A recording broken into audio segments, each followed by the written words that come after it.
চরিত্র নষ্ট নারী চেনার উপায় কিভাবে বুঝবেন? হাতে সময় থাকলে সম্পূর্ণ ভিডিওটি দেখে নিন, হয়তোবা আপনার ভবিষ্যতে কাজেও লাগতে পারে। প্রত্যেকটা মেয়ের সব থেকে বড় সম্পদ হচ্ছে তাদের সম্মান। একটা সত্যি কথা কি জানেন, একটা মেয়ে যদি দেখতে খারাপ হয় তাহলে সংসার জীবনে যাওয়ার পরে তার জীবনে কিন্তু খুব একটা সমস্যা বা বাধার বিপত্তি আসে না, কিন্তু যদি মেয়েটার চরিত্র খারাপ হয় তাহলে তার সংসার ধর্ম সবকিছু একদম ধূলিসাৎ হয়ে যায়। আর পাশাপাশি যে পুরুষটা ওই মেয়েকে স্ত্রী হিসেবে পেয়েছে তার জীবনটা একদম ধ্বংস হয়ে যায়। আর এই কারণে বিয়ে করার আগে অন্তত মেয়েদের চরিত্র সম্পর্কে জেনে বুঝে তারপরেই সিদ্ধান্ত নেওয়া উচিত।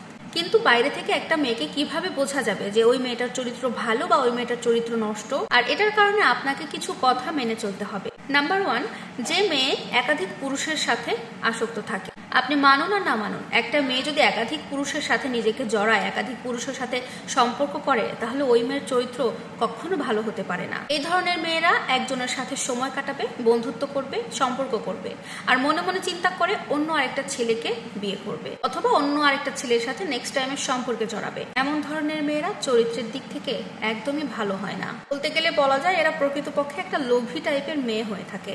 নাম্বার 2, সঙ্গী বদল। এই ধরনের নারীদের জীবনে অনেক ধরনের ছেলে বন্ধু থাকে, কিন্তু প্রকৃত বন্ধু বলে তাদের জীবনে কেউ থাকে না। খেয়াল করে দেখবেন কিছু কিছু মেয়ে আছে প্রতিনিয়ত একের পর এক নতুনত্ব বন্ধু গুছিয়ে নেয়, কথা ঘন ঘন এরা বন্ধু পাল্টাতে পারে। আর এই ধরনের মেয়েরা মূলত কোনো একটা উদ্দেশ্য নিয়ে বন্ধু বাছাই করে, আর যখনই এই উদ্দেশ্যটা তাদের সফল হয়ে যায় তখনই তারা তার সাথে বন্ধুত্ব নষ্ট করে দিয়ে অন্য আরো একটা ছেলের সাথে বন্ধুত্ব শুরু করে দেয়। নাম্বার 3, সুবিধাবাদী। এই ধরনের নারীদের মধ্যে ইমোশন বা খারাপ লাগা বলতে কোনো কিছু কাজ করে না। এই ইমোশন বিষয়টা নিয়ে তাদের মাথায় কোনো ভাবনা চিন্তা কিছুই নেই। এই ধরনের মেয়েরা না সবসময় নিজেদের ভালোটা চিন্তা করে। তারা সবসময় এটা চিন্তা করে যে কার সাথে মিশলে আমি এই সুবিধাটা পাবো বা কার সাথে মিশলে আমি ওই কাজটা ভালোভাবে করতে পারবো। সবসময় নিজেদের চিন্তা ভাবনা নিয়েই ব্যস্ত থাকে। নাম্বার 5, চোখের ক্ষুধা।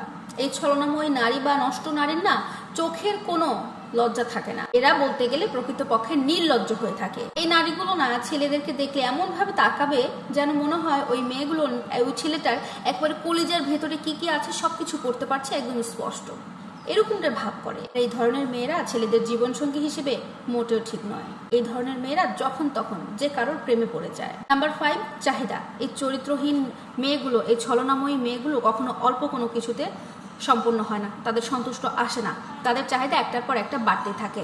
আপনি যদি তার একটা চাহিদা পূরণ করেন, পরবর্তীতে দেখবেন তার চাহিদা আবার বেড়ে গেছে। এভাবেই তাদের চাহিদা একটার পর একটা বাড়তেই থাকে। আর এই ধরনের মেয়েরা, এই চরিত্রহীন ছলনাময়ী নারীরা শুধুমাত্র তাদের চাহিদা পূরণের জন্য একের পর এক ছেলে বন্ধু পাল্টাতে থাকে, একের পর এক সম্পর্কে নিজেকে জড়াতে থাকে। আর যদি সম্পর্কে যায়, এই সম্পর্কের ভেতরে না বিন্দু পরিমাণ কোনো ভালোবাসা থাকে, তাদের মধ্যে থাকে শুধু চাহিদা পূরণের নেশা, আর কিছুই না। আপনারা এই ধরনের মেয়েদের থেকে নিজেদেরকে যতটা দূরে রাখতে পারবেন জীবনের জন্য ততটাই মঙ্গল হবে। আশা করব ভিডিওটা অবশ্যই উপকারে আসবে। আল্লাহ হাফেজ।